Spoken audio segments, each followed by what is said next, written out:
오늘은 사도행전 9장 20절에서 31절에 있는 말씀을 가지고 사도행전 강의의 30번째 바울로서의 새로운 사역이라는 제목으로 말씀을 함께 나누기 원합니다. 오늘 말씀을 공독하겠습니다. 특시로 각 회당에서 예수가 하나님의 아들이심을 전파하니 듣는 사람이 다 놀라 말하되 이 사람이 예루살렘에서 이 이름을 부르는 사람을 뭘 하려 했던 자가 아니냐. 여기 온 것도 그들을 결박하여 제 제사장들에게 끌어가고자 함이 아니냐 하더라. 사울은 힘을 더 얻어 예수를 그리스도라 증언하여 다메섹에 사는 유대인들을 당혹하게 하니라. 여러 날이 지나면 유대인들이 사울 죽이기를 공모하더니 그 계교가 사울에게 알려지니라. 그들이 그를 죽이려고 밤낮 성문까지 지키거늘 그의 제자들이 밤에 사울의 관계를 담아 성벽에 달아 내리니라. 사울이 예루살렘에 가서 제자들을 사귀고자 하나 다 두려워하여 그가 제자됨을 믿지 아니하니 바나바가 데리고 사도들에게 가서 그가 길에서 어떻게 주를 구했는지와 주께서 그에게 말씀하신 일과 다메섹에서 그가 어떻게 예수 이름으로 담대히 말하였는지를 전하니라. 사울이 제자들과 함께 있어 예루살렘에 출입하여 또 주 예수의 이름으로 담대히 말하고 헬라파 유대인들과 함께 말하며 변론하니 그 사람들이 죽이려고 힘쓰거늘 형제들이 알고 가이사라로 데리고 내려가서 다소로 보냅니다. 그래야 온 유대와 갈릴리와 사마리아 교회가 평안히 든든히 서가고 주를 경외함과 성령의 위로로 진행하여 수가 더 많아지니라. 아멘. 하겠습니다. 하나님은 사울을 부르셔서 바울이라는 새로운 이름을 허락하셨고 바울을 통해서 온 유대와 사마리아와 땅끝까지 복음을 전거하게 하시는 놀라운 사역을 다시 시작하게 하심을 보게 됩니다. 한 사람의 인생이 예수를 만났을 때 어떻게 변하는지를 우리가 보게 되고 그 사람의 인생이 어떻게 하나님의 나라와 그 의를 위해서 쓰임받는지를 보게 되는 것을 우리는 이 시간 깨닫습니다. 우리 또한 주님께서 부르신 일꾼들임을 다시 한번 자각하고 우리가 하나님 앞에 어떻게 쓰임받을 때 우리가 하나님을 위해서 어떤 일을 할 때 하나님이 기뻐하시며 그 일을 통해서 하나님께서 원하시고 바라시는 삶이 무엇인지를 돌아보는 시간 되게 하여 주시옵소서. 감사드리며 예수님의 이름으로 간절히 기도합니다. 지난주 우리는 사울의 회복되는 과정을 함께 살펴보았습니다. 사실 사울은 다메섹에 가서 그리스도를 잡아서 길거리를 핍박하기 위해서 가는 길이었습니다. 그러나 가는 길에 예수님을 만나게 되었고 만남을 통해서 사울은 눈이 멀어지게 되었습니다. 3일 동안 먹지도 못하고 잠도 못 자면서 자신의 삶을 회개하는 시간을 가졌습니다. 그리고 하나님은 그 안에서 아나니아를 바울의 있는 곳으로 보내셔서 바울을 다시 한번 성령의 역사로 말미암아 회복시키는 것을 보게 됩니다. 사실 그 과정이 쉽지 않았습니다. 아나니아 역시 사울을 알고 있었고 그 사울을 두려워했기 때문에 그러나 하나님의 강권적인 역사로 말미암아 성령을 받은 후 사울의 눈이 다시 보이게 되어 새로운 피조물, 즉 새로운 전도자로 새롭게 거듭나는 것을 우리는 보았습니다. 사실 사울이 오랫동안 기독교인들을 핍박하고 잡아서 오게 가뒀던 일을 해왔기 때문에 기존의 제자의 무리들에서 사울 자신의 형제들을 받아들이고 함께 동행하기에는 사실 쉽지 않은 일이었습니다. 그러나 사울도 새로운 피조물로 얻어났지만 사울 혼자서 복음을 전한다는 것은 당시에는 불가능한 일이었습니다. 제자들이 함께 사역을 돕고 기존에 있는 교회들과 제자들이 성도들이 함께 사역을 해야 하는 상황이기 때문에 그런 준비하는 과정이 필요했습니다. 그리고 이런 과정이 오늘 본문에 나오는 말씀을 통해서 보입니다. 바울이 복음을 전하면서 자신과 신앙의 공동체에게 가장 중요하게 생각하는 신앙의 여정을 바울은 경주로 비유를 하고 있습니다. 이러한 부분에 대해서 히브리서는 잘 표현되어 있다고 볼 수 있습니다. 히브리서의 12장 1절 2절 이러므로 우리에게 구름같이 둘러싼 허다한 증인들이 있으니 모든 무거운 것과 얽매이기 쉬운 죄를 벗어버리고 인내로서 우리 앞에 당한 경주를 경주하며 믿음의 주여 또 온전케 하신 예수를 바라보자. 저는 그 앞에 있는 즐거움을 위하여 십자가를 참으사 부끄러움을 비치 아니하시더니 하나님 보좌 우편에 앉으셨느니라 말씀하고 있습니다. 여러분이 이 말씀을 들으시면서 하나님이 원하시는 신앙의 경주가 어떤 것이라고 생각하십니까? 사실은 경주가 그러면 우리가 뭐든지 등수 안에 드는 것을 목적으로 여기지만 이 경주는 우리 신앙생활을 하는 모든 삶의 과정을 다 말하기 때문에 그 속에서 세상에 많은 유혹과 시험과 사탄의 어떤 음모 또 함정 안에서 천루역장에 등장하는 순례자와 같이 마지막까지 그것을 다 완주하는 것이 하나님이 우리에게 바라시는 민주가 아닐까. 하나님은 우리가 신앙의 경주에서 완주하기를 바라시기 때문에 가장 필요한 것은 신앙의 여정 중에 만나는, 때로 영적으로 낙심되기도 하고 좌절되고 탈진될 때 내 앞에서 임마누엘 하시는 그 하나님과 함께 한다는 사실을 잃어보지 않는 것을 그냥 원하는 것이라고 믿습니다. 그리고 그 경주에서 때론 부모가, 때론 가족이, 또 신앙의 공동체가 믿음을 경주를 달고 있는 우리와 함께 격려하고 응원하고 있기 때문에 그들의 필요를 채워주면서 함께 가야 되는데, 이것이 바로 하나님이 원하시는 교회의 공동체의 모습이라는 것입니다. 여러분, 오늘 다메섹에 있는 형제들이 그 사역을 지금 진행하고 있습니다. 예수 그리스도를 믿고 새롭게 출발하는 사울에게 믿음의 경주를 해야 되는데 그것이 먼저 준비되어야 되는 것이죠. 그래서 처음에는 다메섹 형제들이 사울을 받아들일 수 있는 것에 대해서 과정을 잘 이야기하고 있습니다. 눈이 떠지는 사울이 다메섹 형제들을 처음 만났을 때 어떤 생각이 들었을까요? 자신들이 살아온 그 삶에 대해서 핍박하고 옥에 가두려고 했던 사울의 마음속에서 내가 이제 다시 예수님의 제자로, 하나님의 제자로 새롭게 변화됐다고 했을 때 아마 제가 느끼는 것은 분명히 다메섹에 있는 제자의 무리들에게 철저한 용서를 구했다라고 저는 생각이 됩니다. 그리고 그 말을 들었던 다메섹의 형제 자매들도 예수님의 십자가의 사랑으로, 그래서 형제라고 부르면서 그를 받아주었고 용서를 하시게 됐죠. 그런 시간이 보낼 수 있었기 때문에 그들이 마음을 모아서 바울이 위험에 처하고 공경에 처할 때마다 그를 도와주는 것이 아닐까. 며칠 동안 함께 있는 동안에 바울은 예수 그리스도가 이 땅에 오셔야만 됐는지, 이 땅에서 왜 십자가에 못 박혀 죽으셔야만 했는지, 장사되고 부활하셔야 했는지에 대한 복음을 정확하게 가르쳤을 거라고 생각합니다. 그리고 이것이 사울이 바울로 새로운 인생을 바꾸는 아주 결정적인 역할을 하게 되죠. 그것을 통해서 다메섹에 있는 많은 형제들에게 복음을 전하기 시작했습니다. 신앙에서 우리가 알아야 될 것이 뭐냐면, 다메섹에 있는 그리스도인들의 이름이 등장하지 않지만 사울과 그들을 돕는 수많은 제자들이 물려 있었다는 것은 분명하다는 것이죠. 오늘 이런 차원에서 바울이 새롭게 시작하는 사역, 복음 전도로서의 삶에 대한 부분을 살펴보면서 우리는 지금 어떤 모습으로 준비하고 있는지, 어떤 사람들과 함께 하고 있는지를 함께 살펴보기 원합니다.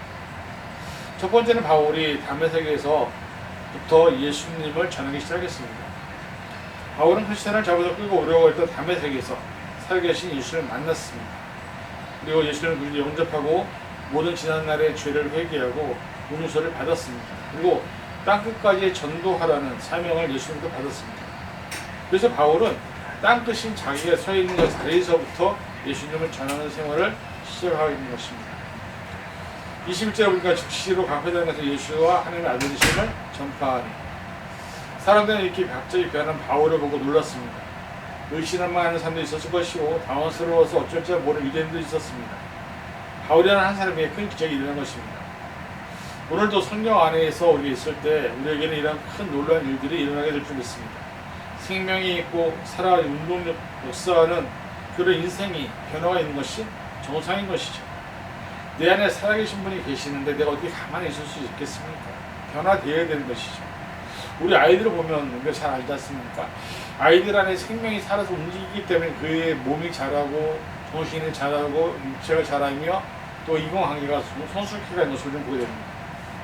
내 안에 살아계신 하나님을 만나고 그분이 우리 안에 있다면 우리는 분명히 예수님 믿고 전과 후가 달라져야 하는 것이라고 성경은 오늘 말씀하고 있습니다.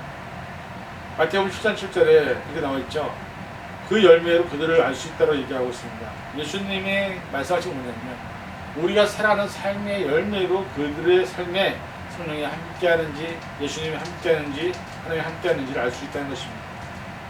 그래서 정말로 저 여러분들이 인격적으로 주님을 영접했다고 한다면 우리 안에 계시는 그 성령이 역사하고 있다고 한다면 우리는 가만히 있을 수 없다는 것이죠. 복음을 전하고 복음을 전파하고 사람에게 하는 전하는 것이 바로 믿음의 공주에 우리가 나가는 삶의 모습이라는 것을 오늘 말씀하고 있습니다. 저와 여러분도 이런 믿음의 경주를 잘 감당할 수 있는 믿음이 될 수 있기를 간절히 축원을 드립니다. 둘째는 예수님을 전하면서 핍박과 위험을 받았을 때 사울은 피신을 합니다. 믿기 전에는 자기가 핍박하고 위협했던 사람이었습니다. 그러나 이제는 자신이 무서운 핍박과 위협을 받게 됐을 때 예수님을 믿으면서 그것이 새롭게 다가온 것이죠. 23절 24절에 보니까 여러 날이 지나면 유대인들이 사울 죽이기를 공모하니 그 계교가 사울에게 알려지니라. 그들이 그를 죽이려고 밤낮 성문까지 지키거늘. 바울이 예수님을 믿어서 구원을 받고 충성스럽게 따라하는 사람이 되어야 된다고 했을 것입니다. 그런데 믿음의 삶을 살아갈 때는 거기에 따른 것이 뭐냐면 고난과 핍박이 어려운 일이 온다는 것입니다. 그래서 예수님을 믿는 사람들과 제자들에게 십자가를 지고 나를 쫓으라고 예수님은 몇 번이나 강조를 하시죠. 오늘날 더욱더 많은 핍박과 고난이 믿는 자들에게 다가오는 것을 우리는 기억해야 합니다.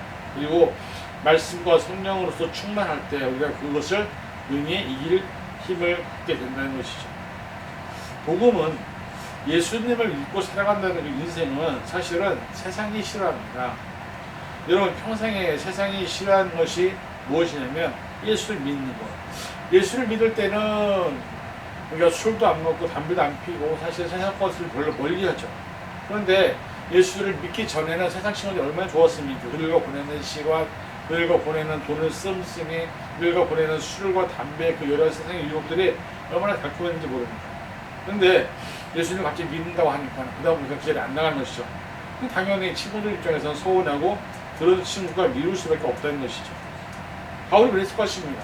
옛날 유대인들에게 로마인들에게 인정받았던 바울이었습니다. 그러나 예수님 믿고 난 뒤에 만나온 뒤에는 그의 삶이 바뀌어서 이제는 로마인들도 싫어하고 유대인들도 싫어하는 사람이 되어버린 것이죠.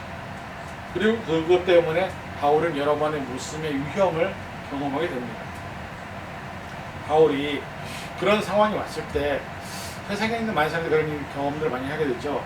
예수를 안 믿던 사람들이 예수를 믿게 되면 그로 인해서 생기는 여러 가지 시험과 환난들과 또 어려움들이 있습니다. 그러면 예수 안 믿는 사람들은 대부분 어떻게 사냐면 예전에 게 더 좋았다고 예수 믿지 말걸 오히려 차라리 예수를 안 믿었을 때가 더 편하다고 얘기할 때가 있습니다.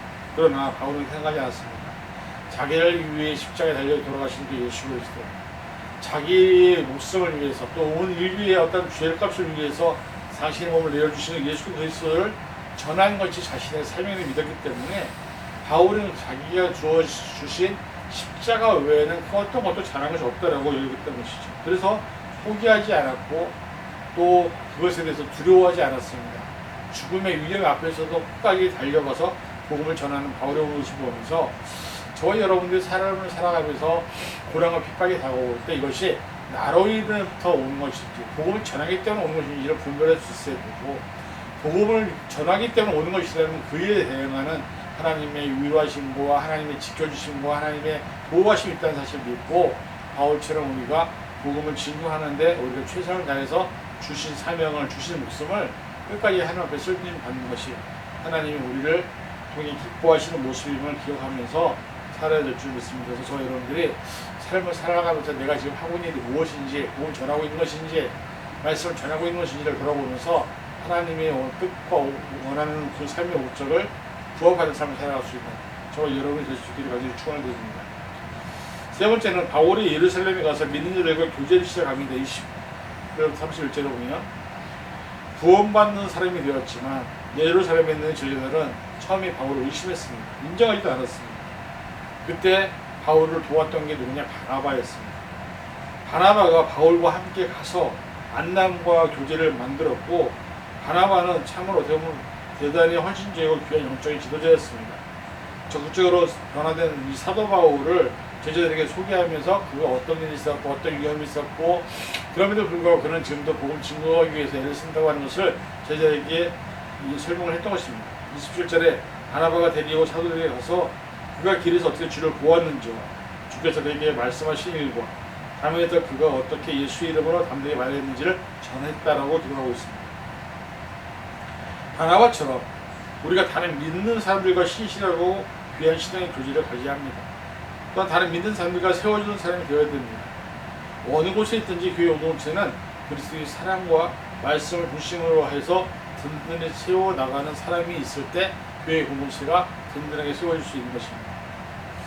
오늘 우리가 하나님 앞에 살고 있습니다. 그때 하나님은 우리가 어떻게 보면 바울이라는 존재보다도 바나바 같은 존재가 되기를 원하실지 모릅니다. 왜냐하면 우리를 통하여 복음이 증거되기 원하실 수도 있지만 우리에게 복음을 증거하는 사람들을 돕는 일도 하게끔 하시기를 원하신다는 것이죠.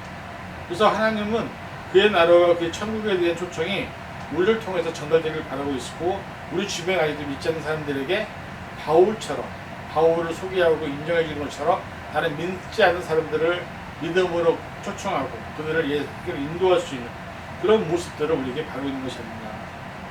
바울이 이렇게 주변에 좋은 교제를 만들고 그들과 함께하는 사역을 할 때에 어떤 일이 일어났습니까? 31절에 보니까는 그리하여 온 유대와 갈릴리와 사마리아 교회가 평안히 든든히 서가고 주를 경외함과 성령의 위로를 진행하여지는 수가 많아졌다고 얘기하고 있습니다. 이게 바울이 혼자서 되는 일이 아니라는 얘기입니다. 바울과 바나바와 각 지역에 있는 교회 공동체들이 함께 했을 때 이런 놀라운 일들이 일어났다는 것이죠.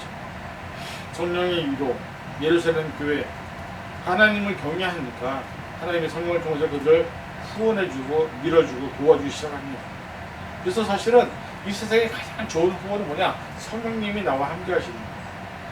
그것만 있으면 우리는 어떤 것도 감당할 수 있고 어떤 일도 할 수 있고 부흥이 없어도 다시 일어날 수 있다는 것입니다. 29절에 보니까 죽이려고 혈안이 되어 있는 상태에 있는 교회가 있습니다. 근데 성령의 후원을 받으니까 놀라운 부흥이 벌써 일어납니다. 교회 부흥은 사람이 할 수 있는 것이 아닙니다. 오직 성령의 후원이 성령이 충만할 때 교회가 부흥될 수 있다는 것입니다. 하나님이 원하시는 아름다운 교회의 모습은 성령이 충만한 교회, 말씀이 충만한 교회, 예배가 충만한 교회가 될 때 그 교회를 통해서 하나님은 역사하시고 하나님의 놀라운 역사를 일으키시는 것을 오늘 바울을 통해서 바나바를 통해서 또 교회를 통해서 우리에게 말씀하고 있습니다. 그런 교회가 우리가 될 때 우리 안에 놀라운 역사가 일어나고 능력이 나타나고 하나님의 권능이 나타날 줄 믿습니다. 여러분, 우리가 이런 존재가 되는 것이 하나님 우리가 바라시고 원하시는 모습이 아닐까요? 우리가 비록 연약하고 부족하지만 아주 나약하지만 하나님은 우리 안에서 그런 일들을 하기를 원하는 것을 깨달으시고 하나님의 능력과 은혜를 날마다 갈망하며 또 소망하며 그 성령의 역사를 충만함을 날마다 우리가 기원하며 나갈 수 있는 저와 여러분이 될 수 있기를 주님의 이름으로 축원을 드립니다. 결론을 맺습니다. 교회 부흥은 사람과 세상에 걷던 방법이 아닙니다. 우리 모두가 함께 기도할 때 하나님 안에서 한 세대가 전 세대가 정말로 하나님을 경외할 때 또 하나님의 성령의 역사가 일어날 때 교회는 부흥되게 되고 있습니다. 생명의 역사가 믿는 자의 수가 모일 때마다 더해지는 역사를 우리가 보게 되는 것을 하나님은 바라고 있습니다. 우리가 각 개인이 교회로서 또 교회 안에 모여있는 교회 공동체로서 우리가 세상이나 사람이나 힘을 두려워하고 환경을 두려워할 것이 아니라 우리가 두려워할 뿐만 우리의 삶을 만드셨고 우리를 지금 이끌어가고 계시고 우리를 통해서 하나님의 일들을 이루어나가시는 하나님을 두려워야 될 줄 믿습니다. 이런 삶을 살아간다면 온전히 우리가 온전한 정주자가 믿음의 공주가 될 줄 믿습니다. 21세기에 저와 여러분이 아나니아와 같이 바나바와 같이 또 사울과 같이 우리가 그렇게 하나님 앞에 쓰임받는 자들이 되어서 정말 저와 여러분들의 이름을 통해서 예수가 나타나고 예수가 드러나고 하나님의 나라가 확장되는 그런 일들이 나타나기를 주님의 이름으로 간절히 축원을 드립니다. 기도하겠습니다. 사랑해 주님, 우리의 연약한 우리 욕조가 우리는 잘 압니다. 그러나 하나님이 우리와 함께 하시며 우리의 능히 믿는 자에게 능치 못함이 없다는 것을 믿습니다. 우리의 삶에서 하나님의 역사를 하나님의 능력을 보게 하시고 성령의 역사를 경험하게 하여 주옵소서. 그래서 우리가 있는 자리에서부터 부흥의 역사가 일어나서 믿음이 자라고 또 말씀이 자라고 기도가 자라고 성령이 충만해서 하나님의 능력을 많고 우리가 경험할 수 있는 믿음들 될 수 있도록 붙잡아 주시옵소서. 또 이후에 모든 절충을 맡깁니다. 사람이 아니라 환경이 아니라 나와 함께 하시는 그 하나님을 믿고 의지하게 도와주시고 또 하나님이 나와 함께 있기 때문에 우리가 그 안에서도 하나님의 역사를 경험할 수 있다는 것을 깨닫게 도와주셔서 날마다 주님과 동행하는 삶을 살아가는 저와 우리가 될 수 있도록 붙잡아 주시옵소서. 모두 감사드리며 예수님의 이름으로 간절히 기도합니다. 아멘.